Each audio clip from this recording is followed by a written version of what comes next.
नमस्कार दोस्तों, मैं मुकेश।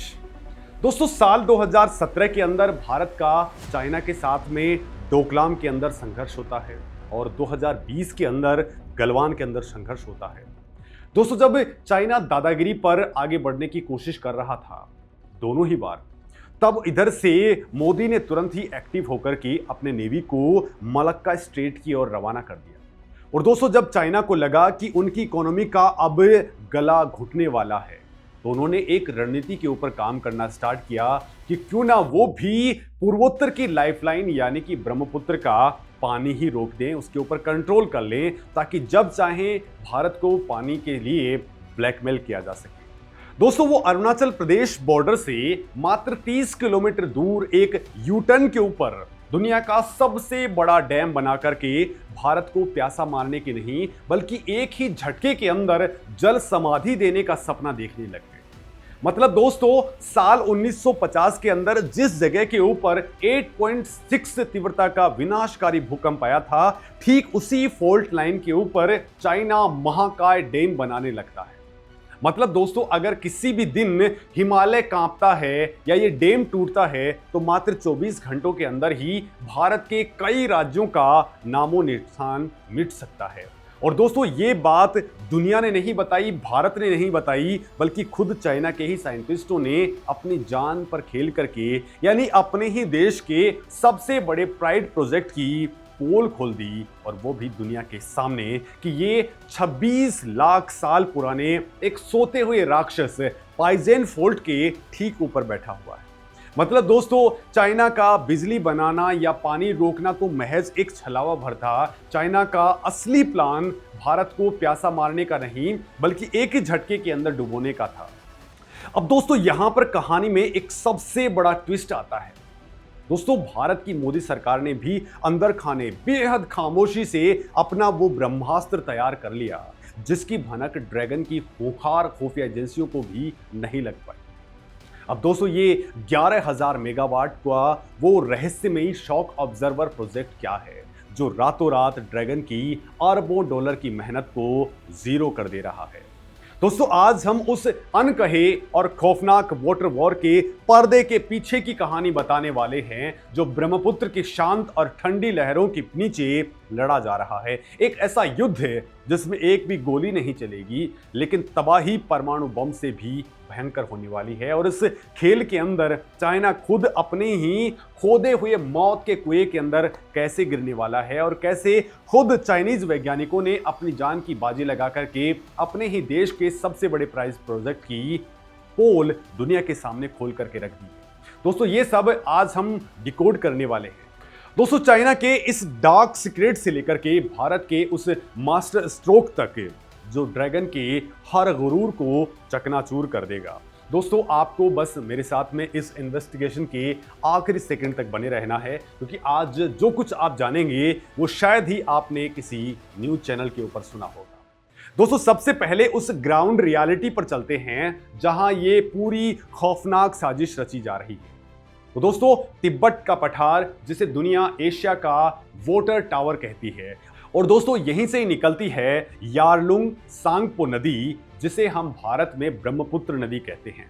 चाइना अपर रिपेरियन स्टेट होने का, यानी कि नदी के उद्गम के पास वाला देश होने का पूरा नाजायज फायदा उठाता आ रहा है, जिसने अब तक ब्रह्मपुत्र के मिडिल रिसेस में रियाचा, दागू, जिएसू और पाकझोउ जैसे कई छोटे बड़े डैम बना लिए हैं। लेकिन दोस्तों, असली खेल इन छोटे डैम्स के अंदर नहीं खेला जा सकता था। ड्रैगन की असली नजर थी अरुणाचल प्रदेश से मात्र 30 किलोमीटर दूर हिमालय की गहरी घाटियों के बीच मौजूद उस ग्रेट बैंड के ऊपर, जहां ये विशाल नदी एक तीखा यूटर्न लेकर के भारत में एंट्री मारती है। दोस्तों, इसी यूटर्न पर चाइना अपनी 14वीं पंचवर्षीय योजना के तहत दुनिया का सबसे विशाल हाइड्रो इलेक्ट्रिक पावर प्रोजेक्ट बना रहा है, जिसे मातुओ या मेडोंग डैम कहा जा रहा है।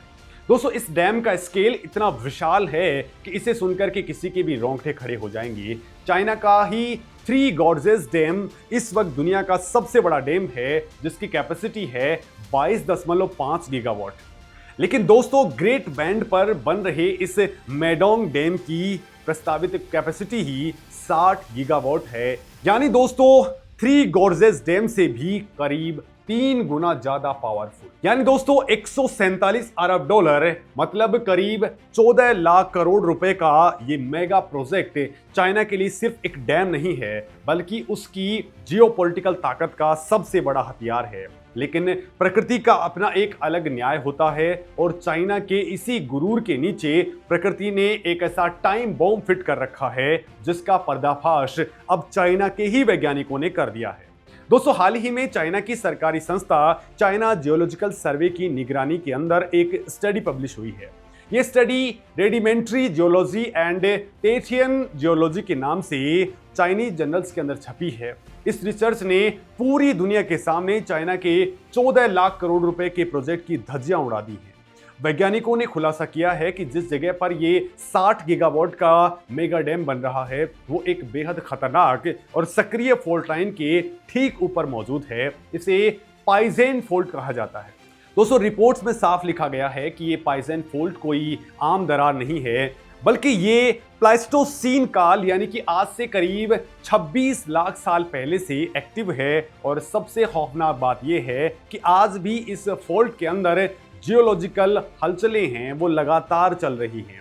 दोस्तों आपको याद ही होगा कि 1950 के अंदर इसी इलाके के अंदर 8.6 तीव्रता का विनाशकारी भूकंप आया था जिसने पहाड़ों का सीना चीर दिया था। और अभी ज्यादा पुरानी बात नहीं है, साल 2017 में भी तिब्बत के मिलिन इलाके के अंदर 6.9 तीव्रता का भूकंप इसी फॉल्ट लाइन के कारण आया था। दोस्तों जरा सोचिए, एक ऐसी जगह जो हिमालयन फॉल्ट लाइन के सबसे एक्टिव और खतरनाक जोन के ऊपर आती है, वहां चाइना दुनिया का सबसे बड़ा पानी का रिजर्वोयर बना रहा है। दोस्तों चाइनीज साइंटिस्टों ने साफ चेतावनी दी है कि प्लाइस्टोसीन काल से सक्रिय ये पाइजेन फॉल्ट आसपास बनने वाले ढांचों की स्ट्रक्चरल स्थिति के ऊपर सीधा असर डालेगा। अगर यहाँ कोई बड़ा भूकंप आता है तो करोड़ों टन की चट्टानें खिसकेंगी, बड़े पैमाने के ऊपर भूस्खलन होगा और डैम की सुरंगों के अंदर पावर हाउस तक सब कुछ ताश के पत्तों की तरह ढह जाएगा। और इतना बड़ा रिजर्वोयर खुद अपने आप में रिजर्वोयर इंड्यूस्ड सिस्मिसिटी का कारण बन सकता है। यानी दोस्तों पानी के भारी दबाव से कृत्रिम भूकंप आ सकता है। चाइना की सरकार इस रिपोर्ट के सामने आने के बाद में अंदर से हिल चुकी है, क्योंकि उसका 14 लाख करोड़ रुपए का सपना अब एक 26 लाख साल पुराने भूगर्भीय राक्षस के रहमो करम पर टिका हुआ है। लेकिन दोस्तों सवाल ये उठता है कि चाइनीज साइंटिस्टों ने अपनी जान जोखिम में डाल करके ये सच दुनिया को क्यों बताया है? क्या ये उनका कोई रिबेलियन था? दोस्तों दरअसल साइंस कभी झूठ नहीं बोलता है। चाइनीज साइंटिस्ट जानते हैं कि अगर डैम बना और टूटा तो लाखों लोग मारे जाएंगे और इसका पूरा ठीकरा उन इंजीनियर्स और जियोलॉजिस्टों के ऊपर फोड़ा जाएगा। लिहाजा उन्होंने समय रहते ये रिपोर्ट पब्लिश करके खतरे की घंटी बजा दी है ताकि भविष्य में होने वाली तबाही का कलंक उनके माथे पर ना लगे। लेकिन दोस्तों इस पूरी कहानी का भारत से क्या लेना है? क्यों ये 14 लाख करोड़ का डैम भारत के लिए एक सीधे मौत का फरमान माना जा रहा है? तो दोस्तों इसे समझने के लिए आपको चाइना के उस डार्क वाटर कंट्रोल गेम को समझना होगा जिसे बीजिंग के सत्ता के गलियारों से बहुत खामोशी से खेला जा रहा है। दोस्तों आम धारणा यह है कि चाइना इस डैम के जरिए ब्रह्मपुत्र का पूरा पानी रोक देगा और पूर्वोत्तर भारत को प्यासा मार देगा। लेकिन दोस्तों हाइड्रोलॉजी और भूगोल की सच्चाई इससे बिल्कुल उलट है। सच्चाई ये है कि चाइना चाहकर के भी भारत को प्यासा तो नहीं मार सकता। ये मैं नहीं बल्कि खुद नदी का विज्ञान कहता है। भले ही यारलुंग सांगपो तिब्बत से निकलती है, लेकिन तिब्बत एक एरिड यानी कि शुष्क इलाका है जहां बारिश ना के बराबर होती है। ब्रह्मपुत्र में जो पानी बहकर के आता है उसका केवल 15 से 30% हिस्सा ही तिब्बत से आता है। यानी कि 70 से लेकर के जो 80% पानी है वो नदी में तब जुड़ता है जब वो अरुणाचल प्रदेश के अंदर सियांग के रूप में एंटर मारती है। और दोस्तों उसके अंदर भारत की मॉनसूनी बारिश और दिबांग, लोहित और सुनबसिरी जैसी विशाल भारतीय नदियां आकर के पानी मिलाती है। लिहाजा दोस्तों चाइना कभी भी नदी को पूरी तरह से सुखा नहीं सकता है, क्योंकि पानी का असली सोर्स चाइना के पास में है ही नहीं। अगर चाइना नदी को सुखा नहीं सकता तो फिर भारत को खतरा किस बात का है? तो दोस्तों यहीं पर सवाल आता है ड्रैगन का असली और खौफनाक वेपनाइजेशन ऑफ द वाटर, यानी कि पानी का हथियार के तौर पर इस्तेमाल करना। चाइना का असली गेम पानी रोकना नहीं है बल्कि अचानक पानी छोड़ना है। इसे मिलिट्री स्ट्रेटजी के अंदर वाटर बॉम्ब कहा जाता है।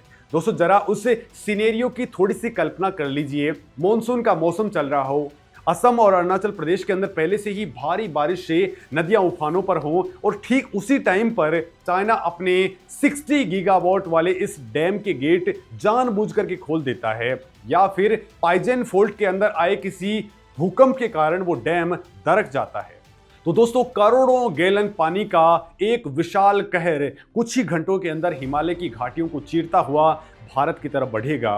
दोस्तों ये एक प्रलयंकारी फ्लैश फ्लड होगी। ये पानी का रेला जब भारतीय सीमा में घुसेगा तो उसके साथ में इतनी ज्यादा काइनेटिक एनर्जी होगी कि वो अरुणाचल प्रदेश और असम के बड़े हिस्सों के अंदर बसे गांवों, पुलों, मिलिट्री बेसिस और सड़कों को तिनके की तरह बहा ले जाएगा।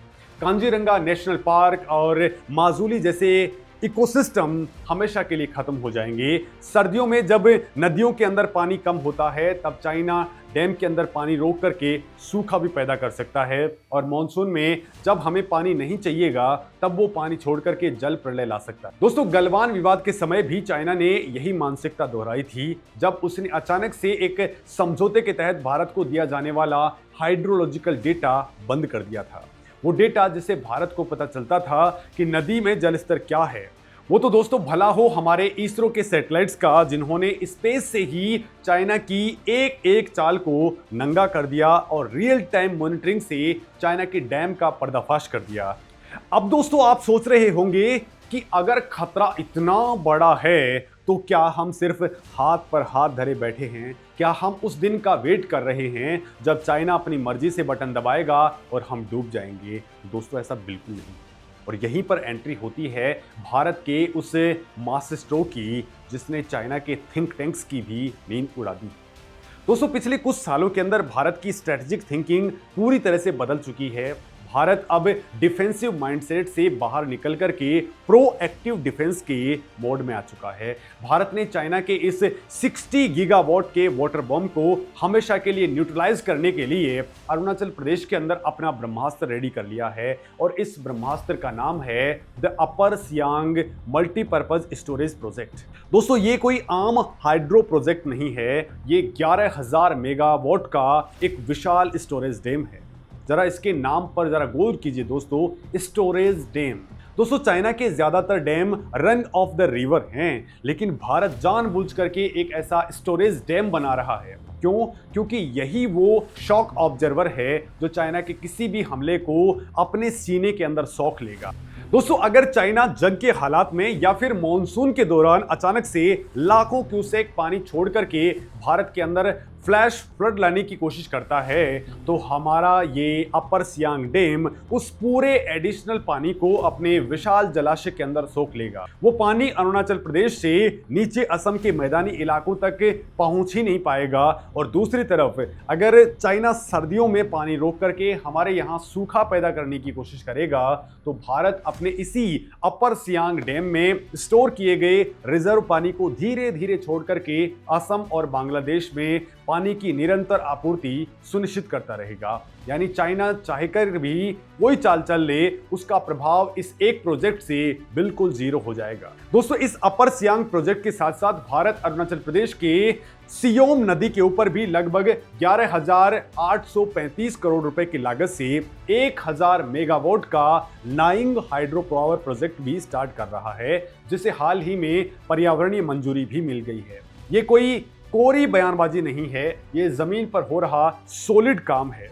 इन दोनों प्रोजेक्ट का निर्माण भारत के लिए सिर्फ बिजली बनाने का जरिया नहीं है, बल्कि ये नेशनल सिक्योरिटी का सबसे बड़ा टूल है। दोस्तों चाइना को लग रहा था कि भारत अपने इंटरनल पॉलिटिक्स, इकोलॉजिकल प्रोटेस्ट और लाल फीताशाही में उलझ करके कभी भी इतने बड़े मेगा प्रोजेक्ट्स नहीं बना पाएगा। लेकिन मोदी सरकार ने इन प्रोजेक्ट्स को नेशनल इंटरेस्ट के अंदर टॉप प्रायोरिटी के अंदर रख दिया। इसके पीछे दोस्तों एक बहुत बड़ी डिप्लोमेटिक और लीगल स्ट्रेटजी काम कर रही है, जिसे दोस्तों इंटरनेशनल वाटर लॉ के अंदर लॉ रिपेरियन राइट्स यानी कि प्रायर एप्रोप्रिएशन राइट्स कहा जाता है।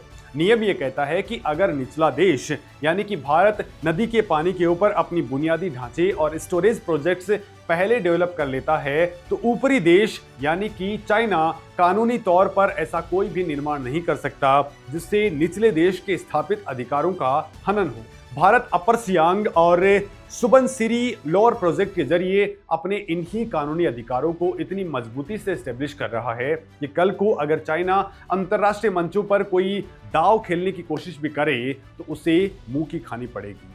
भारत सिर्फ डैम नहीं बना रहा है, बॉर्डर इंफ्रास्ट्रक्चर के मोर्चे पर जो काम पिछले 10 सालों के अंदर हुआ है उसने चाइना की पीपुल्स लिबरेशन आर्मी के पसीने छुड़ा दिए हैं। दोस्तों सेला टनल जैसे रणनीतिक सुरंगें, फ्रंटियर हाईवेज और वाइब्रेंट विलेजेस प्रोग्राम के जरिए सीमावर्ती गांवों को मजबूत करना, ये सब उसी ग्रैंड स्ट्रेटेजी का हिस्सा है। भारत जानता है कि चाइना की अर्थव्यवस्था इस समय अपने सबसे बुरे दौर से गुजर रही है।